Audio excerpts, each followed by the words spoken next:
रामदीन ने अपने बेटे की शादी बचपन में ही अपने दोस्त की बेटी के साथ पक्की कर दी थी।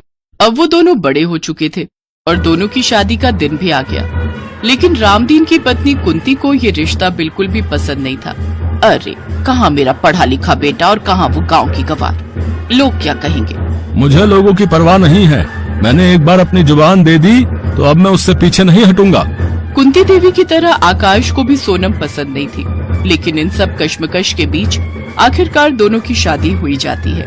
अपने सुहागरात वाले दिन जब सोनम आकाश को दूध का गिलास देती है तो वो उसे गुस्से में फेंक देता है और कहता है, देखो मुझे तुम में कोई इंटरेस्ट नहीं है, जबरदस्ती शादी हुई है हमारी। मेरे पापा ने जो गलती की है उसे मैं नहीं मानता। मेरी ऑलरेडी एक गर्लफ्रेंड है, करिश्मा। तो फिर तुमने मुझसे शादी क्यों की? अब मैं कैसे इस रिश्ते में रहूंगी जहाँ मेरा पति मेरे साथ ही नहीं है? जैसे मैंने तुमसे न चाहते हुए भी शादी की, वैसे ही तुम भी अब इस रिश्ते में मजबूरी में रहो। अगले दिन सुबह जल्दी उठकर सोनम घर का सारा काम कर लेती है और फिर नाश्ता बनाकर अपनी सासू माँ से कहती है, माँ जी आ जाइए, नाश्ता तैयार है। चुप कर गरीब की बेटी, न जाने कहाँ से हमारे पल्ले पड़ गई। वो तो किस्मत अच्छी थी तेरी जो हमारे घर बहू बनकर आ गई। माँ जी मुझसे ऐसी क्या गलती हो गई जो आप मुझसे इस तरह से बात कर रही हैं? क्या गरीब होना पाप है? नहीं बहू, ऐसा नहीं सोचते। भले ही ये दोनों आज तेरी कद्र नहीं करते, लेकिन मैं जानता हूँ एक दिन इन दोनों को अपनी गलती का एहसास जरूर होगा। आकाश और कुंती देवी सोनम के साथ अच्छा व्यवहार नहीं करते थे। वो बात बात पर उसे सुनाया करते थे। ऐसे ही कुछ दिन बीत गए और एक रोज आकाश अपनी गर्लफ्रेंड से शादी कर उसे घर ले आया। कुंती इस शादी से खुश थी क्योंकि करिश्मा एक अमीर घर की लड़की थी। हाय कितनी सुंदर और अमीर है मेरी नई बहू, क्या खूब जच रहे हो दोनों। माँ जी ये मेरी सौतन लेकर आए हैं और आप इन्हें बढ़ावा दे रही हैं। करिश्मा मेरी पत्नी है और अब से ये हमारे साथ इसी घर में रहेगी। लेकिन मैं इस गरीब सौतन को यहाँ नहीं चाहती। अरे अब वही होगा जो मेरी नई बहू कहेगी और अपने बच्चे की खुशी के आगे मैं किसी की एक ना सुनूंगी। हाँ, उन सब के बीच बहुत कहासुनी होती है और आखिर में कुंती सोनम को घर से निकाल देती है। बेचारा रामदीन भी उन सब के आगे कुछ नहीं कह पाता। सोनम पैदल चलते हुए एक क्लिनिक के बाहर चक्कर खाकर गिर जाती है। डॉक्टर उसका चेकअप करता है तो पता चलता है कि वो पेट से है। सोनम अब अपने बच्चे के लिए जीना चाहती है और वो जंगल में जाकर एक फूस की झोपड़ी बनाकर रहने लगती है और अपना पेट पालने के लिए काम ढूंढने लगती है। उसे रास्ते में एक टमाटर का बगीचा दिखता है। सेठ जी आपकी बहुत मेहरबानी होगी अगर आप मुझे इस बगीचे में काम दे दे तो।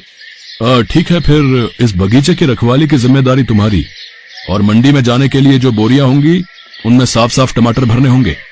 साथ ही खराब टमाटर को अलग करके फेंक देना। जी सेठ जी। सोनम बिल्कुल वैसा ही करती है और खराब टमाटर को अपने घर के आंगन में बनी क्यारी में बो देती है। अगर टमाटर उगाए तो मैं उससे टमाटर के पराठे बनाकर बेचूंगी, जिससे मेरा कमाई का जरिया शुरू होगा। कुछ महीने बाद उसके आंगन में अच्छे खासे टमाटर उगाते हैं, जिसे वो आटे में गूंथकर पराठे बनाकर बेचने लगती है। सबसे पहले वो पराठे वो अपने सेठ जी को देती है, जो कि उसे बहुत स्वाद लगते हैं।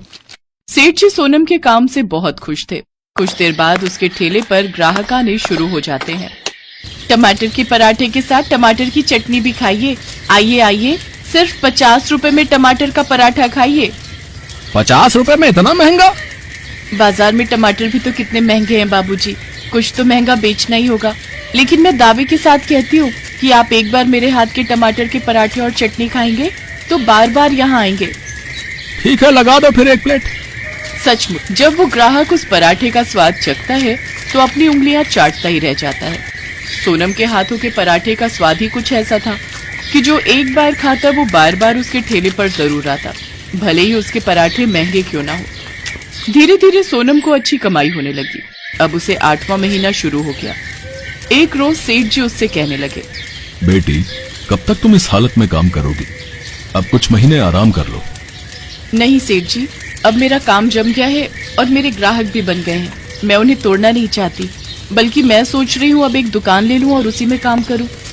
ठीक है, जैसी तुम्हारी मर्जी, लेकिन मैं तुम्हारी मदद के लिए 2 औरतें रख दूंगा जो तुम्हारा काम में हाथ बटाएंगी।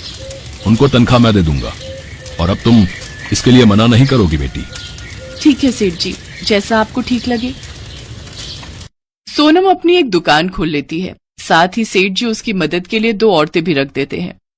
उसका काम अब और भी अच्छा चलने लगता है। कुछ दिन बाद सोनम एक बच्चे को जन्म देती है। ऐसे ही कुछ दिन बीत जाते हैं। एक रोज सोनम के ससुराल वाले उसकी दुकान में पराठे खाने आते हैं। उन्हें देख सोनम की आंखों में आंसू आ जाते हैं। पिताजी, सासू माँ, आप सब यहाँ? बेटी, तुम कैसी हो और यहाँ कैसे? और ये बच्चा?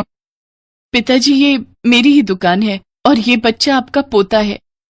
क्या? मेरा पोता? मेरे हाथों में दो मेरे पोते को। रामदीन उसे अपनी बाहों में लेता है और बहुत खुश होता है। सोनम के ससुराल वालों की माली हालत अब ठीक नहीं थी। मेरा बच्चा, मेरा बेटा, सोनम मुझे माफ कर दो और मेरी जिंदगी में वापस आ जाओ। तुम्हारे जाने के बाद मानो मेरी सारी खुशियां ही चली गई। मुझे बिजनेस में बहुत घाटा हुआ है।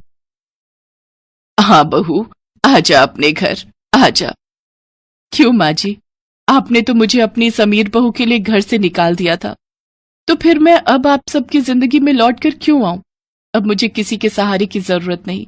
मैं खुद अपने पैरों पर खड़ी हूं और अपने बेटे के सहारे अपनी जिंदगी काट लूंगी। पिताजी, आपको जब भी मेरी जरूरत होगी या अपने पोते से मिलना होगा तो आप मुझे कह दीजिएगा। उस दिन आकाश और कुंती देवी को अपने किए हुए कर्मों का चाटा लगता है। उस दिन से वो गरीबी की जिंदगी जीते हैं, तो वहीं सोनम अपने पराठे वाले टमाटर की वजह से हर जगह मशहूर हो जाती है। अब वो अपने बच्चे का पालन पोषण खुद कर